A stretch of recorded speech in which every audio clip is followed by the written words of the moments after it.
Hello guys, நம்ம வந்து பார்த்திங்கன்னா நம்மளோட ஃபிஷர்ஸ்லாம் மாடில் வந்து பார்த்திங்கன்னா ட்ரான்ஸ்ஃபர் பண்ணிட்டோம். அதை பற்றி நம்ம வந்து பார்த்திங்கன்னா வீடியோவே போடல. அதனால வந்து பார்த்திங்கன்னா இப்போ சொல்கிற மாதிரிங்க இம்பார்ட்டன்ட் கப்பீஸ் வாங்கியிருக்கோம். க்ரௌன் டெயில் கப்பி தான் 1 பேர் வாங்கியிருக்கோம். இதை பாருங்கள், க்ரௌன் டெயில் கப்பி. இருங்க உங்களுக்கு பிடிச்ச குவாலிட்டி காட்டுறேன். ஃபீமேல் பாருங்கள் எப்படி இருக்குது, வீட்டில் இருந்துச்சு.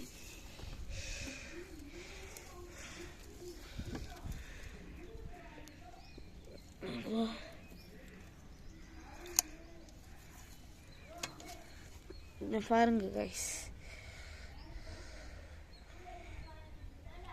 இந்த க்ரௌன் டெயில் கப்பி வந்து பார்த்தீங்கன்னா எத்தனை குட்டி போடுன்றத கமெண்ட் பாக்ஸில் சொல்லிட்டு போங்க கைஸ். யார் கரெக்டாக சொல்கிறீங்களோ நம்ம வந்து பார்த்தீங்கன்னா கிவ்வே கொடுப்போம் உங்களுக்கு. ஒரு பேர் அலிகேட்டர் கார் ஃப்ரீ.